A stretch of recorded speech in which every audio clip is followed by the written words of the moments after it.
오늘의 정치원 시작하겠습니다. 여상원 변호사, 김상일 정치평론가와 함께 깊이 있게 짚어보겠습니다. 어서 오십시오. 안녕하세요. 네, 안녕하십니까. 안녕하십니까. 네. 윤석열 대통령 지지율이 조금 전에 나와서요. 갤럽 조사였는데 2주 전에 21%까지 떨어져서 20%를 깨고 내려가느냐 아니면 다시 반등하느냐 여러 분석이 있었는데 일단 5%포인트 반등한 것으로 나타났습니다. 어떤 이유가 있었다고 보세요? 저는 개인적으로는요, 예. 뭐 좀 보면은 대왕고래하고 그 북한에서 날린 오물풍선 두 가지가 새로운 이슈잖아요. 예, 그렇습니다. 근데 조사 결과를 보면 예, 대왕고래는 불신이 훨씬 높아요. 그렇죠. 퍼센테이지가. 예. 근데 오물풍선과 관련해서는 예. 대응을 잘했다가 예. 훨씬 높습니다. 55%로. 그렇죠. 그렇죠. 그런 예. 걸 보면은 예. 보수층이 결집하고 아. 중도층 일부가 불안함으로 저희 정권의 안정을 조금 약간 지지하는 그렇군요. 쪽으로 돌아선 거 아닌가 저는 예. 이렇게 분석을 합니다. 그렇군요. 지난주 여러 이슈가 있었는데 그 이슈가 복합적으로 작용했다라는 분석이에요. 아, 그렇죠. 그렇게 그리고 20% 밑이라면은 거의 대통령으로서는 예. 이게 더 이상 대통령 역할을 제대로 수행하기 어려운 수치인데 거기에 대해서 아마 영남권이나 아. 그 보수층에서 이 결집 효과가 있었지 않는가. 예, 예. 거기다가 마침 아까 말씀하신 대로 대북 풍선 문제. 예. 다음 대북 확성기 뭐 항상 들었지 않습니까? 네. 이러면서 대통령이 그래도 안보에 예. 관심을 가지고 있구나. 그러니까 보수층에서는 그게 참 그렇군요. 전 정권에서 대북 전단 금지하면서 불만이 쌓였던 게 예. 그게 이쪽으로 나오면서 지지로 아마 연결된 것 같습니다. 근데 알겠습니다. 문제는요. 예. 저는 그러면은 중도층에서 충분하게 이게 올라갔느냐 이걸 봐야 되는데 그렇지 예. 않거든요. 그렇군요. 그러면 충분히 안 올라가고 겨우 4~5% 올라간 거라면 계속 오히려 불신을 더 공고화시키는 나머지에는 공고화시키는 안 좋은 현상일 수도 있다. 이런 네. 부분은 좀 다시 한번 고려해 봐야 된다고 생각합니다. 알겠습니다. 또 계속 여론조사는 이제 흐름을 봐야 되니까요. 또 추후에 나오면 더 분석을 해드리고요. 오늘 갤럽 조사에서 장내 정치 지도자 선호도가 나왔습니다. 한 달에 한 번씩 갤럽이 발표를 하는데 이재명 22%, 한동훈 15%로 나타났습니다. 뭐 큰 흐름은 변화가 없는 것 같습니다. 이제 앞으로가 이제 문제겠는데 어떻게 보고 계세요? 이재명 대표는 지금 뭐 거의 절대적인 예. 국회의 뭐 여의도 대통령 아닙니까? 예, 뭐 예. 대통령은 아니지만 여의도 국민의힘에서 대통령 그런 주장이 나오죠. 예. 말이 나올 정도로 네. 거의 뭐 이 대한민국의 삼권의 한 축을 갖다가 쥐락펴락하고 예. 있는 모습. 그리고 지금 여권에 국민의힘 쪽에 지금 한동훈 예. 전 위원장이 등단한다고 하지만 아직은 가능성이지 뭐 예. 당 대표가 돼야지 현실화되는 예, 거니까 예. 결국은 아직 지금 이 상태에서는 네. 한동훈 위원장 15%도 저는 뭐 그렇게 그렇군요. 적게 나온 건 아니다라고 생각합니다. 예, 홍준표 대구시장은 이 장내 대통령감 선호도 관련 여론조사가 나오면 대선 2, 3년 전 여론조사는 중요하지 않다라고 계속 이야기하거든요. 자, 어떻게 보고 계세요? 대선 2, 3년 전 여론조사가 결정적으로 중요하진 않지만 예. 어느 정도 가능성을 타진할 수 있는 후보군을 골라내는 데는 의미가 있는 겁니다. 그렇군요. 예. 그런 측면에서 볼 때 한동훈 비대위원장은 정치 신인이란 말이죠. 근데 정치 신인이 저 정도 두 자릿수를 유지하고 있다는 것은 상당한 가능성을 보이고 있는 것이다. 그렇군요. 라는 측면이 예. 있고요. 예. 그러나 저기서 올라서려면 예. 한 단계 더 올라서려면 제가 볼 때는 예. 당대표에 나와서 지금 현 정권의 어떤 그 부정적인 여론을 돌려 세울 수 있는 정치적 역량을 보여줄 수 있느냐. 그리고 대통령의 잘못된 부분을 짚고 바른 길로 견인할 수 있는 용기가 있느냐. 예. 지도자적인 어떤 결단력이 있느냐. 이것이 관건일 거라고 보고요. 네. 그런 면에서 보면 이재명 당대표는 조금 불안할 수 있죠. 예. 왜냐하면 지금 오히려 떠오르는 태양이 아니라 어느 정도 중천에 뜬 태양일 수도 있잖아요. 예, 예. 그런 측면에서 보면은 저거보다는 좀 많이 나와야 좀 안심할 수 있는 수치가 아닐까 이렇게 생각할 수도 있을 것 같습니다. 그렇군요. 계속해서 정당 지지도 보고 갈까요? 정당 지지도를 보면 국민의힘이 30%, 민주당이 27%, 조국혁신당이 11%, 개혁신당 4% 이렇게 순이었는데요. 역시 정당 지지도도 큰 흐름의 변화는 없는 것 같은데 더불어민주당이 이제 27%된 것. 근데 이제 그게 뭐 윤석열 정부 출범 이후 최저치라고 하긴 하는데 그 작년이었었는데요. 그 당시에 이제 조국혁신당이 없었기 때문에 진보 전체적으로 봤을 때는 최저치라고 그냥 그대로 해석하기에는 무리가 있다라는 분석이 있습니다. 자, 더불어민주당 27%, 조국혁신당 11%가 거의 유지되고 있는 것 같아요. 네. 그런데 총선에서 압승을 하지 않았습니까? 그렇죠. 근데 끝나고 나서도 지지율이 거의 비슷한 것 같거든요. 네. 그러니까 제가 볼 때는 민주당도요. 예. 국민의 눈높이를 좀 살펴야 돼요. 그러니까 총선에서 심판을 한 것은 현 정권의 네. 자세 그리고 무능 이 두 가지일 거라고 생각합니다. 예, 예. 그게 아니라 야당한테 당신들이 잘하고 있으니 앞으로 해봐라고 수권에 해당하는 어떤 권한을 준 건 저는 아니라고 보거든요. 예, 그러니까 예. 심판하라는 미션을 준 것이지 권한을 준 것은 아닌데 그걸 너무 넘어서서 예. 권한까지 가졌다라고 지금 생각하는 모습을 보이는 부분에 대해서 예. 국민들이 좀 경계심을 가지고 있는 것 아닌가 이런 생각이 드는데요. 예, 예. 그래서 저는 요번에 뭐 22개 법안을 한꺼번에 뭐 이렇게 추진하겠다 뭐 이렇게 얘기하잖아요. 예. 전 그런 건 과도하다고 봅니다. 오히려 총선에서 이 현 정권이 좀 약간 소통을 안 하는 자세, 오만한 예. 자세, 반성하지 않는 자세, 민의를 수용하지 않는 자세에 최상병 특검법이라든가 김건희 특검법이라든가 예. 아니면 방송 3법이라든가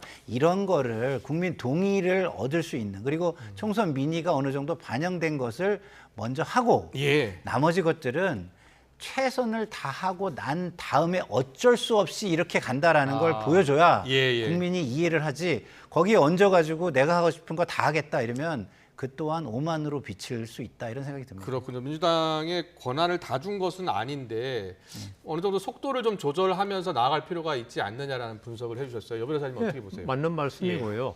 이 권한이라는 건 있을 때 네. 그걸 어떻게 사용하냐가 아. 결국 나중에 정치적인 장래를 결정하더라고요. 예. 권한이 있다고 해서 그걸 막 휘두를 때 우리가 속된 말로 조자룡 헝칼 쓰듯이 한다. 예, 예. 이런 말 할 때 국민들이 볼 때는 불안해하는 겁니다. 이게. 예. 지금 아까 뭐 딴 주제에서도 있겠지만은 그 원구성이라든가 예. 이걸 갖다가 물론 국민의힘 쪽에서 힘이 없으니까 스스로 물러선 예. 면도 있지만은 더불어민주당이 국정을 자기 뜻대로만 하려고 하는 거 아니냐 네. 이런 오만함이 보이는 것이 국민들한테 이게 더불어민주당이라는 정당 지지도로 그게 나타난 것이 아닐까 그렇게 생각합니다. 알겠습니다.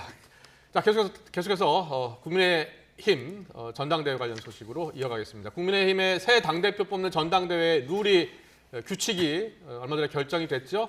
당 대표의 경쟁 구도의 윤곽이 조금씩 드러나고 있습니다. 자, 다른 당권 주자들의 한동훈 전 위원장을 향한 견제도 시작됐고요. 영상으로 만나보고 오겠습니다. 소문은 많이 돌았어요. 지금 거기 무슨 캠프를 차렸대더라. 사무실을 지금 차린 거는 뭐 오픈을 했다는 게 아니라 뭐 계약을 했다더라. 한 전 위원장의 등판이 유력해지자 윤상현 의원은 총선 참패 책임론에 다시 부각했고 어쨌든 싸움의 전장이 정치의 전장이 국회 중심이다 보니까 원외당 대표의 경우에는 어려움이 있지 않을까. 일단 한동훈 위원장 관련해서 말씀하신 게 아니냐는 해석이 좀 나오네요. 뭐 누구를 무슨 겨냥하고 아니가 아니라 우리가 지금 리더십 질문에서 내가 대답을 했는데 그 나경원 의원이나 그 원희룡 장관이 굉장히 좀 그 유력한 그 대항마라고 볼 수 있죠. 기본적으로 한동훈 위원장이 가장 당선 가능성이 높은 것은 그건 뭐 틀림없는 사실이고 만약에 이렇게까지 현실에 참여했다가 선거에도 안 나오고 계속 이렇게 하고 있으면 이제 유튜브 하는 게 낫죠. 유튜브 하는 게 낫죠. 9회 말 투아웃에 투스트라이크면 원하는 공 들어오지 않아도 스트라이크인지 볼인지 애매해도 후회 없이 휘둘러야 한다고 생각합니다.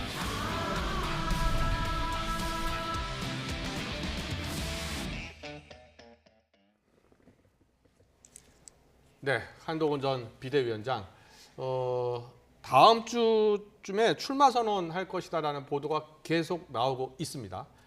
지금 저희가 영상으로도 보여드렸는데 당권 주자들 사회 견제도 시작이 됐고요. 어떻게 보세요? 경쟁자가 지금 뭐 나경원 의원도 있고요.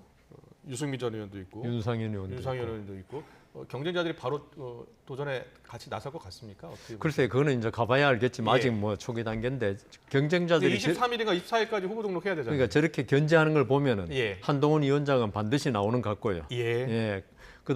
그다음으로는 나경원 의원이 네. 상당히 공을 들이고 있는 거 아닌가. 지금 뭐 이 정책 세미나인가요? 예. 거기도 많은 초선 의원들 참석하고 네. 새를 갖다가 지금 새몰이를 하고 있는 것 같은데 예. 저는 나경원 의원이 이게 국회가 전장이 돼야 되기 때문에 예. 원외인 그렇죠. 한동훈 전 위원장은 그 당 대표로서 부적합하다. 예, 원외 당대표의 예, 경우에는 여러 어려움이 어려움이 있다. 있지 않을까. 근데 요거는 있죠. 예, 저는 어떻게 조금 보세요? 반대인 게 반대예요? 예, 지금 국회가 전장이라고 저는 보지 않습니다. 국회는 예. 그냥 한쪽에서 그냥 전부 다 가지고 있는 거지. 네. 전장이라는 건 맞싸움하고 이런 거지. 지금 싸움은 결국은 더불어민주당 그다음 이재명 대표와 윤석열 대통령과의 전장이 크게 벌어졌지. 그렇군요. 국민의힘과 더불어민주당 워낙 새 싸움에 밀려가지고 알겠습니다. 그래서 그 원내냐는 큰 중요한 문제가 아니고 예. 과연 그 대선급 주자가 와가지고 당을 추스리고 예. 어떤 무게감을 가지고 그 더불어민주당의 이재명 대표와 예. 그때 카운터 파트로서 싸울 수 있느냐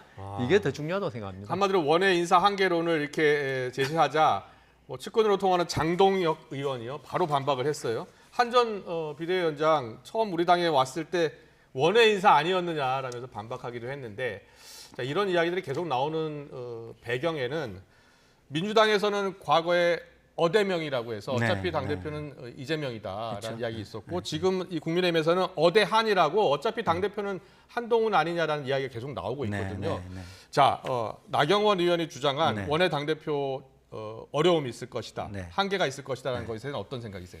저는 뭐 그렇진 않다고 봐요. 그렇진 않다고 보시는 거예요. 왜냐하면 원외 당대표가 어려움이 있는 건 본인이 한 말을 정책으로 실현할 수 없을 때 발생하는 겁니다. 예. 그때가 어느 때였냐면 정동영 의장이 원외 당의장을 할 때였어요. 아, 그때였군요. 예. 그때는 왜냐? 예. 소위 말하는 투톱 시스템이라는 걸 가져갔어요. 그래서 원내대표와 정책위의장이 런닝메이트를 가고 당대표는 예. 혼자 하는 거예요. 그러니까 예. 그 정책위 의장에 대한 지명권이 없습니다. 네. 그러니까 원내의 영향력이 하나도 없는 그렇군요. 거예요. 예. 근데 지금은 원톱 시스템으로 양당 다 바뀌어 있어요. 예. 다시 말해서 정책위 그렇군요. 의장에게 당론으로 이거를 추진하라고 그 지시를 할 수 있는 권한을 가지고 있는 당대표인 겁니다. 예. 그렇기 때문에 원내 영향력이 충분히 지금은 있다. 아. 그때 투톱 시스템하고는 다르다. 그렇기 그렇군요. 때문에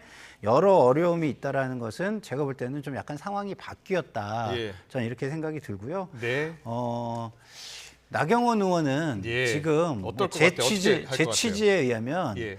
지금 안 나올 것 같아요. 안 나올 것 같습니까? 지금 아직까지는. 예. for the time being 지금 현재까지만 알겠습니다. 놓고 보면 왜냐하면 친윤 쪽에서 지금 그 한동훈 비대위원장이 나오면 사실상은 예. 대통령과 일정 부분의 차별화를 할 거라고 예상되는 부분이 많잖아요. 예. 그럼 본인은 소위 말해서 친윤 쪽의 지지를 얻어야 되는데 친윤 쪽에서 이렇다 할 명확한 지지 의사를 표명하지 않는 것 같다. 어떤 사인도 아직 없는 것 같다. 예, 그게 예. 이제 뭐 저의 개인적인 취재의 결과입니다. 그렇군요. 그리고 알겠습니다. 유승민 의원은 오히려 지금까지는 예. 나온다.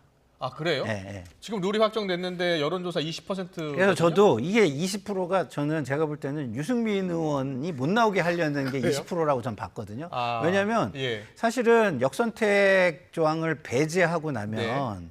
사실은 유승민 의원이 중도층에서 약간뿐이 앞서지 않아요. 아, 예. 그러면은 20% 가지고는 부족하죠. 그렇군요. 한 30% 정도 돼야 해볼 만한데 예. 중도층에서 유승민 의원이 앞서는 건 맞아요. 아. 근데 오히려 민주당 지지층에서 막 엄청나게 많이 앞서죠. 그렇군요. 그런데 알겠습니다. 국민의힘 지지층에서는 한동훈 비대위원장이 절대적으로 앞서잖아요. 예. 그래서 저는 20%가 유승민 의원을 못 나오게 하기 위한 거 아닌가 저는 개인적으로 그렇게 생각했는데 제가 취재해 보니까 예. 죽이 되든 밥이 되든 예. 뭐 이게 지금까지는 입장인 것 같습니다. 알겠습니다. 좀 더 기다려 보겠습니다. 앞서 이제 친윤계의 지지가 중요하다라는 이제 말씀을 해주셨는데 30대 소장파로 불리는 김재섭 의원이요 역할을 고민하고 있다고 이야기했고요. 또 친윤 쪽에서 또 어떤 사인을 보낸 것 아니냐 이런 이야기도 나오고 있는데 당대표 출마 가능성이요 열어뒀습니다. 이렇게 이야기했습니다. 듣고 오겠습니다.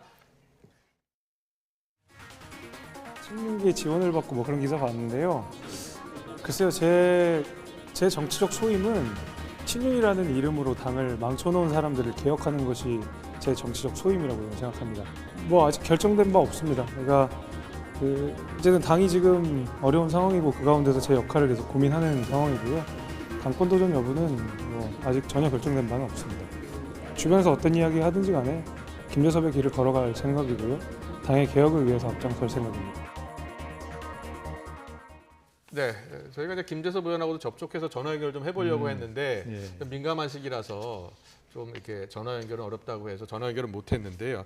김재섭 의원은 어떻게 출마할 것 같습니까? 어때요? 제 생각에는 예. 하진 않을 것 같습니다. 아, 당대표 도전 안 할 것 예. 같다? 예. 그러니까 초선으로서 지금 역할에 좀 한계가 있을 것 같고요. 예. 그다음 김재섭 의원은 예. 지금 친윤 이야기 나왔지 않습니까? 네. 친윤의 지지를 받는 순간에 김재섭 의원의 존재 의의가 상당히 약화되거든요. 그럴 수 있겠군요. 오히려 예. 김재섭 의원이 지금 어떤 택한다면 네. 오히려 한 위원장, 한 전 위원장한테 어떤 연합하는 게 어떤 개혁적인 이미지 이런 것도 그럴 살릴 수도 수 있고 있겠군요. 그래서 그 김재섭 의원은 저렇게 지금 당 대표 출마에 대해서 언급을 하는 것은 예. 뭐 아직 그럴 때가 아닌 것 같은데 체급을 좀 올리자는 의미가 아닐까. 그런 것 같습니까? 예. 예. 그래서 저는 나오지는 않을 것 같습니다. 예. 이게 지난 지지난 당대표 네. 선거 기억하실지 네, 모르겠습니다만 이준석 그 대표가 출마했을 당시에 네. 그 당시 때 한나라당 전당대회가 바람을 일으켰잖아요. 그렇죠. 그래서 그런 어떤 흥행이 이번에 될까 여부에 대해서 여러 시각이 나와요. 네. 근데 김재섭 의원 같은 경우에는 출마할 것 같습니까?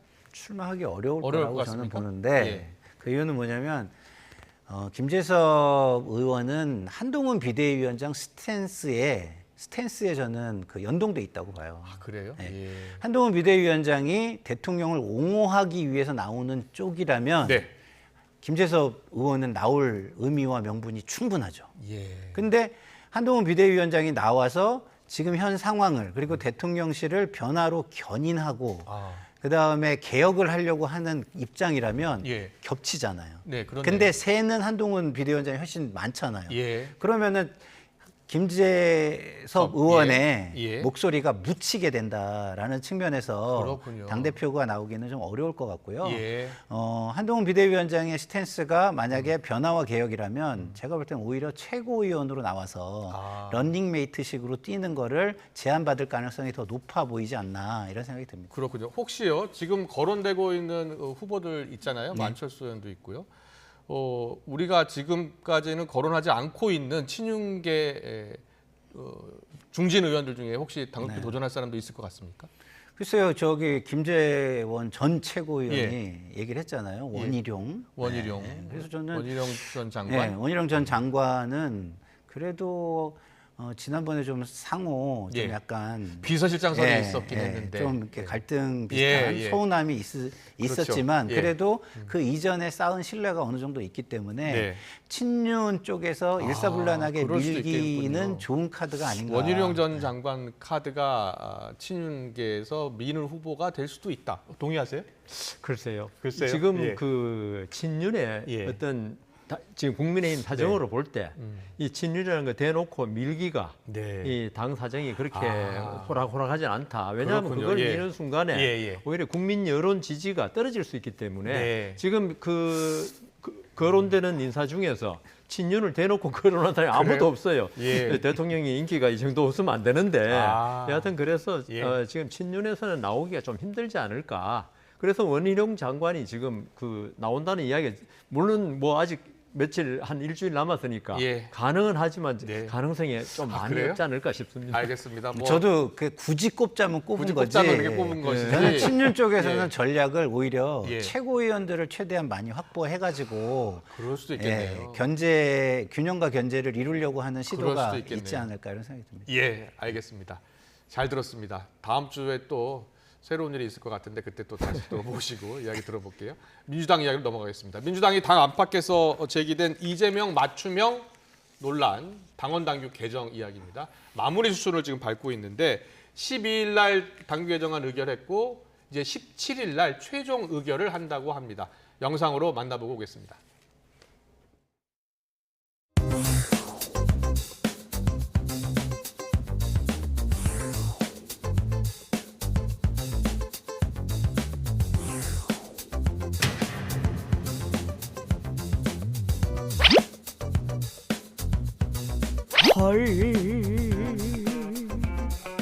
당권과 대권을 분리하는 게 옳다.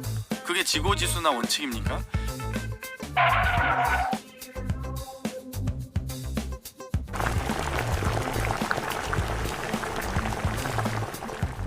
당원 반영한다는 아예 하도에 망측한 소리 같고 연임과 당원 당규 개정을 자꾸만 매칭하려고 하기 때문에 문제가 생겼다.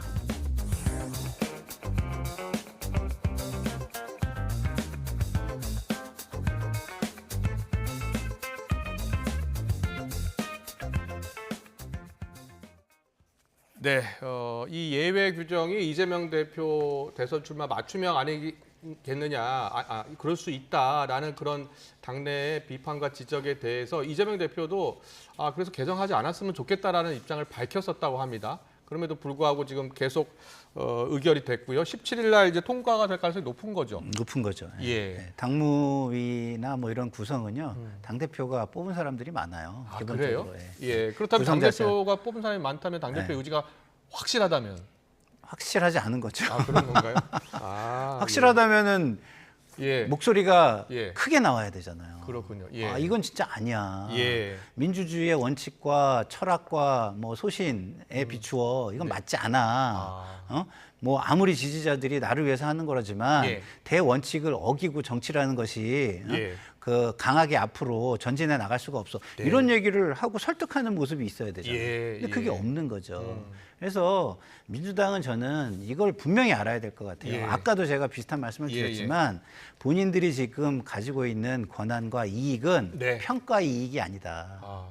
평가 이익이 아니라 반사 이익일 뿐이다. 반사 이익이다. 예, 그거를 좀 확실하게 알고 행동을 하셨으면 좋겠다 이런 생각이 들어요. 당내에서는 큰 목소리는 안 나오고요. 지금 뭐 그래도 친명의 7인회 중에 한 명이었던 김영진 의원이 계속 이야기하고 있고 유인태 전 사무총장도 이게 해괴망측한 소리다라고 하면서 비판의 목소리를 내고 있고. 근데 당내에서 그 외로 우상호 전 의원이 얘기했던 것 같고 거의 없는 것 같은데요. 당내에서는 그런 목소리가 공개적으로 나오기 어렵습니까? 어떻습니까? 지금 분위기는 거의 뭐 이재명 당대표가 주류를 다 확보하고 있고 그다음에 이재명 당대표에게 잘 보이기 위한 노력을 하는 사람들, 잘 보이기 경쟁을 하는 사람들로 둘러싸여 있잖아요.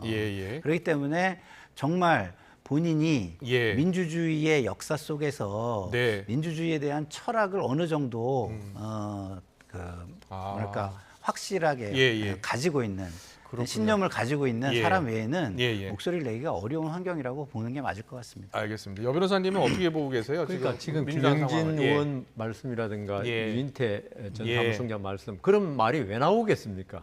거의 이재명 대표가 거의 당헌 당규를 맞춤형으로 바꾼다는 그 당내 분위기가 거의 확정적이기 때문에 거기에 대해서 지금 목소리를 내는 거지. 그게 이재명 대표가 너무 착해가지고 내가 그 맞춤형 당규 안 고치겠다 그러면 저런 목소리 나올 수 없죠. 그리고 이재명 대표가 이게 레토릭으로 나 반대한다 이런 말을 하는 건지 실제로 그런 마음이 있는지는 이재명 대표의 저 말에 대해서 누가 호응을 하고 어떤 목소리를 냈는지가 나와야죠. 그냥 착하다고 해서 되는 건 아니죠. 과거 이승만 대통령 시절에 간신의 표상인 말이 있었어요. 뭐였어요? 각하 시원하시겠습니다. 근데 그 요즘 최근에 간신의 표상의 말이 바뀔 것 같아요. 착하시다. 오늘 성일정 의원이 라디오 인터뷰에서 이 대표가 정말 반대를 했다면 본인이 하기 싫으면 관두면 되는 것 아니냐 또 이렇게 그게 그 말이죠. 이게 그러니까 이재명 대표가 착하다고 하는 건 무슨 뭘 가지고 착하다 하는지를 모르겠어요. 아마 그 어떤 민주주의의 원칙을 위해서 내가 희생하겠다 아니면 내 이익을 포기하겠다.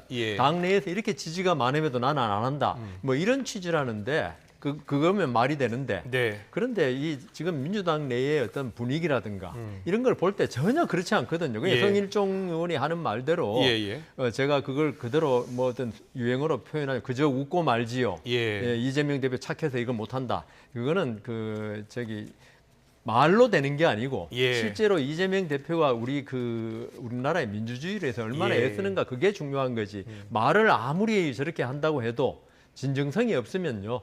네. 받아들여지지 않는 거죠. 알겠습니다. 자, 오늘 이재명 대표요. 최근에 이제 이화영 전 경기도 평화부지사가 1심에서 징역 9년 6개월의 중형을 선고받고 또 닷새 만에 바로 그 수원지방검찰청에서 이재명 대표를 기소했습니다. 지금 제3자 뇌물 혐의로 기소를 했잖아요. 그런데 이와 관련 재판은 아직 시작은 안 했는데 그 재판을 바로 그 이화영 전 부지사에게 중형을 선고한 바로 그 재판부가 맡게 됐다는 거예요. 보통 그걸 어떻게 보통 재판부를 이렇게 원래 원칙적으로는 정합니까? 기계적으로 합니다. 기계적으로요? 접수된 사건 번호 순서에 따라서. 그래서 지금 기계적으로 한 거라고 하는 이야기가 많은데요. 또 일부 언론 보도에서는 이 사건 배당 협의회에서 신진우 부장한테 배당한 것이다.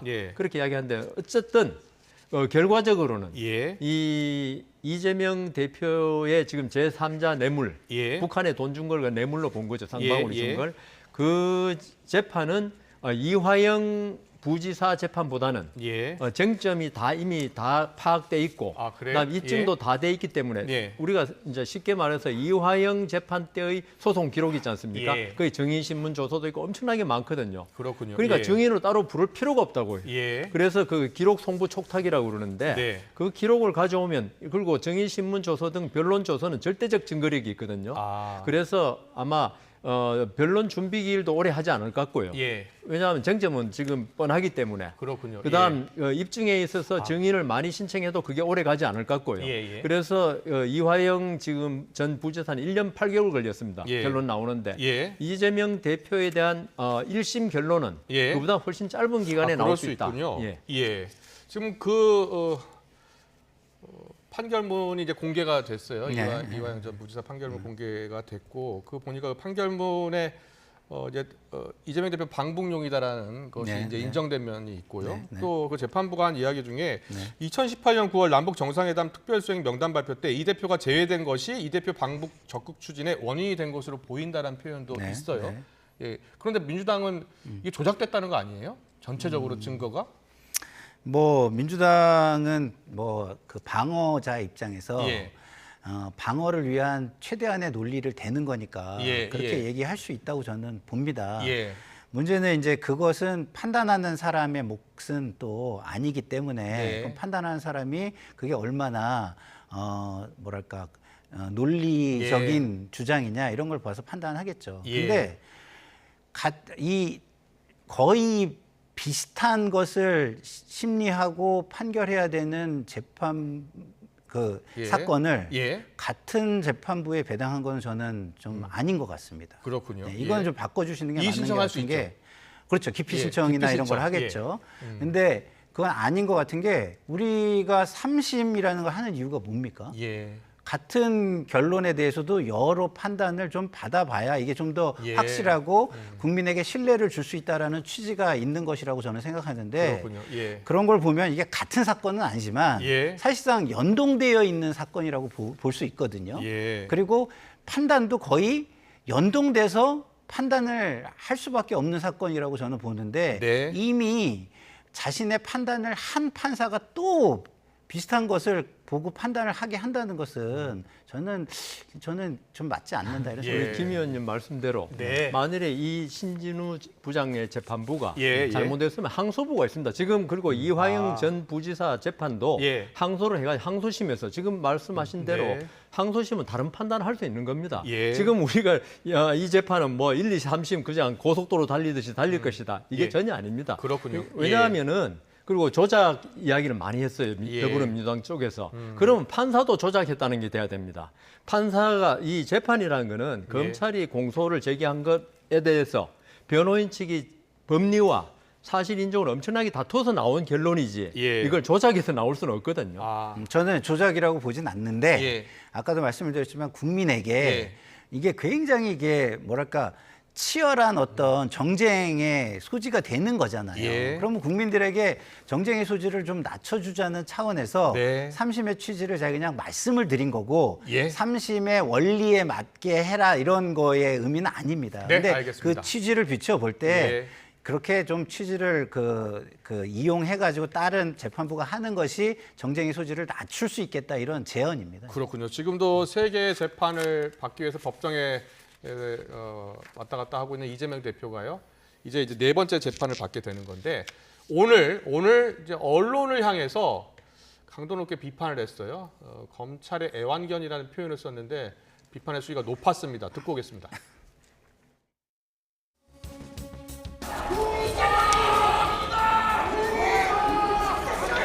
시끄러워서 안 되겠네. 좀 조용히 하시죠. 마치 검찰의 애완견처럼 주는 정보 받아서 열심히 왜곡 조작하고 있지 않습니까? 이런 여러분들은 왜 보호받아야 합니까? 어쨌든 언론의 이 본연의 역할을 벗어난 잘못된 태도들 때문에 이 나라 민주주의가 훼손되고 진실은 바닷속에 가라앉습니다. 언론의 본연의 역할을 제대로 하시기 바랍니다. 그리고 이 사건은 희대의 조작 사건으로 결국은 밝혀질 것입니다. 네, 이재명 대표가 이제 다른 재판을 출석하는 과정에서 이제 평소와 다르게 준비된 답변을 지금 읽었습니다. 작심 발언을 한 겁니다. 그러니까 기자들에 대한 불만이 드러난 것 같아요. 그러니까 판결문 내용이라든지 여러 보도 관련해서 아주 큰 불만을 나타냈는데 어떻게 들으셨어요? 근데 표현이 과하고 감정이 과하면은요. 예. 그거를 듣는 사람이 예. 굉장히 설득력 있게 듣지 못해요. 아. 네, 그 감정만 보이거든요. 예. 그럼 말하는 내용을 받아들이지 못합니다. 그래서 예. 대부분의 사람들이 어떤 감정을 잘 조절해서 얘기를 하는 것이 훨씬 예. 전달력이 있고 이렇다는 걸 좀 말씀을 먼저 드리고 싶고요. 예, 예.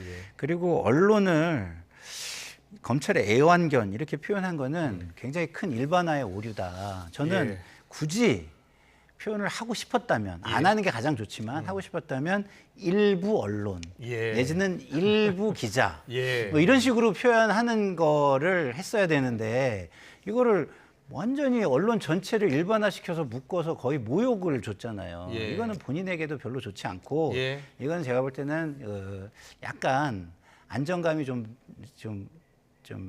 뭐랄까요? 좀 잃은 그런 모습으로 국민에게 비춰질 수 있고 또 약간 두려움으로 비춰질 수 있기 때문에 국민에게 보다 신뢰 있는 말로 다가가려면 저런 거는 좀 자제하는 게 좋다라고 생각합니다. 네, 알겠습니다. 잘 들었습니다. 여 변호사님은요?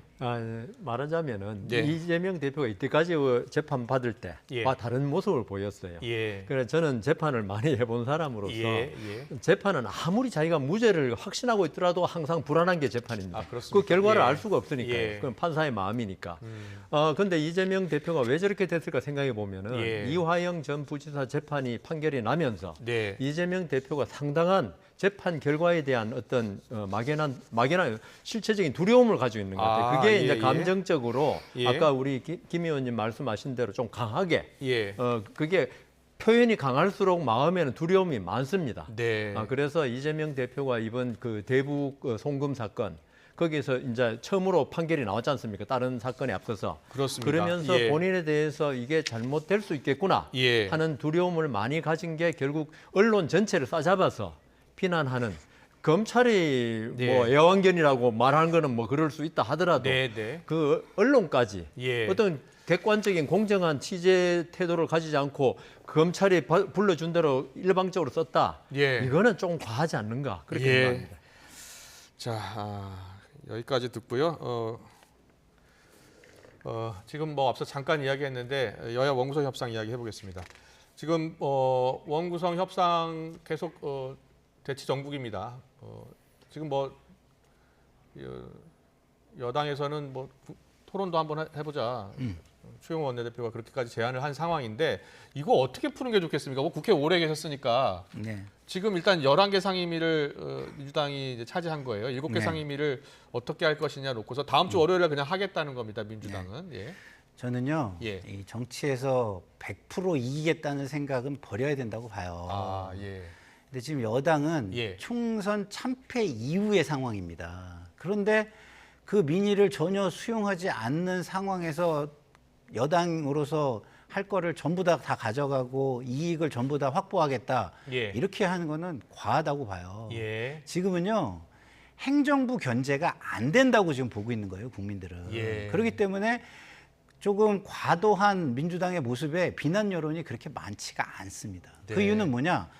총선으로 심판받은 행정부가 변하는 게 없는 거예요. 예. 그러면은 여당이라고 그래도 입법부는 행정부를 어느 정도는 견제해야 되는 거 아닙니까? 예. 근데 여당이 국민을 생각 안 하고 행정부만 생각해요. 정권만 생각해요. 그런 모습 때문에 여기까지 온 것이다. 그렇군요. 그렇다면 예, 제가 볼 때는 예. 민생을 챙길 수 있는 상임위가 7개 있잖아요. 7개 상임위. 7개 상임위가 또 마침 예. 기재위, 정무위, 예. 산자위 굉장히 경제와 관련된 민생을 챙길 수 있는 상임위입니다. 그렇군요. 예. 거기서 머니볼을 하셔야 돼요. 예. 머니볼 아시잖아요. 예. 점수를 차곡차곡 쌓아 나가면 그러니까 출루를 1루로 시키면 예. 홈런을 안 쳐도 지금 홈런 치려고만 자꾸 그러는데 1루를 출루시키고 또 1루로 출루시키고 하면 득점이 된다. 그렇군요. 7개 상임이라도 일단 받아서 그리고 빨리 인생을 국회를 챙기는- 정상화해라. 그렇죠. 예. 그리고 여당 입장에서 국정 운영에 책임을 지고 있으니 그렇죠. 적절로 민생 회복에 국민에게 나서라. 점수를 예. 따야 된다 이런 말씀을 드립니다. 알겠습니다. 잘 들었습니다. 김상일 평론가의 해법이었고요. 여 변호사님은 어떻게 했으면 좋겠어요? 저도 개인적으로는 예. 7개.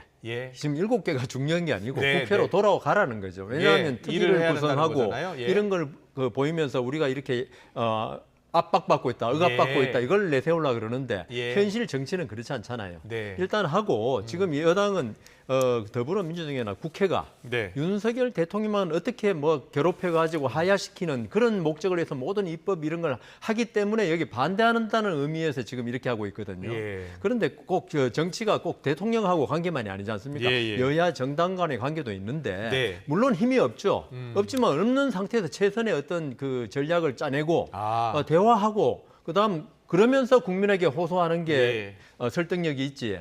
아니 너희들 마음대로 할 테니까 우리는 몰라. 이거는 그렇군요. 국민에 대한 예의도 아니지 않을까 그렇게 생각합니다. 두 분도 그 부분에 대해서는 같은 의견이신 것 예. 같은데요. 지금 이제 가장 중심 역할 또 중재 역할을 해야 될 사람 역시 국회의장이잖아요. 그렇죠. 네, 우원식 국회의장이 이제 처음에는 이제 여당 입장에서는 야당 편 드는 것 아니냐. 네. 추경호 원내대표가 그 중재 협상장에서 이 민주당 의원총회 하는 것 같다라고 아주 강도 높게 네. 비판을 하긴 했어요. 네, 네. 그래서 그렇던가요? 어제 원래 처리하기로 했는데 지금 다음 주로 연기한 네, 거 아니에요? 네. 어떻게 보세요? 저는 잘 하셨다고 보고요. 네. 아까도 제가 말씀드렸지만 그 정권의 자세와 태도, 능력을 심판하는 부분에 있어서는 총선 민의가 있기 때문에 네. 아무리 국회의장이라도 예. 그 정도까지는 저는 양해받을 수 있다라고 생각하기 때문에 예. 거기까지만 하셔야 된다. 예. 그거 외의 것들에 대해서는 진짜 국회의장으로서 예. 최선을 다하고 모든 것이 소진됐을 때, 네. 모든 인내가 소진됐을 때 어쩔 수 없이 난 이렇게 한다라는 모습을 보여주어야 예. 국회 수장으로서 존중받을 것이다. 이렇게 말씀드리고 싶습니다. 네. 제 생각에는 예. 어떤 그 국회의장이 어떻게 행동을 일주일 뒤로 연기하냐 이게 중요한 게 신뢰를 받아야 되거든요. 신뢰를 받아야 지금 된다. 그 우원식 의장은 지금 국민의힘 쪽으로부터 예. 불신을 받고 있는 겁니다. 예, 이때까지 예. 그거는 우원식 사퇴 촉구 결의안까지 그러니까 제출했어요. 우원식 예. 의장의 잘못이라기보다는 그전 예. 더불어민주당 출신 국회의장들이 한 그것 때문에 예. 국민의힘은 믿지를 못하는 거죠. 예. 그래서 지금 모든 거는 신뢰가 바탕이 돼야 되는데 그렇군요. 예. 우선 그 국회의장은 여야 그 원내 대표라든가 모아놓고 예. 어떤 신뢰를 회복할 수 있는 방안을 예. 서로 타협과 대화를 통해서 해야지 네. 그냥 말만 일주일 뒤에 또 그대로 더불어민주당 요구대로 하면 어떻게 할 겁니까? 그래서 저는 신뢰를 쌓아야 된다 그런 예. 생각을 짧게 하나만 네, 얘기해도 말씀하세요. 될까요? 우원식 국회의장님은요. 제가 볼 때는 왜 민주당의 의원들이 예. 추미애 의장이 아닌 우원식 의장을 뽑았는지를 예. 그거는 어느 정도 생각하셔야 된다. 저는 이렇게 생각합니다. 알겠습니다. 많은 의미가 담긴 말씀이셨습니다. 잘 들었습니다. 지금까지 여상원 변호사, 김상일 정치평론가와 함께 정치권 이슈 짚어봤습니다. 잘 들었습니다. 고맙습니다. 감사합니다.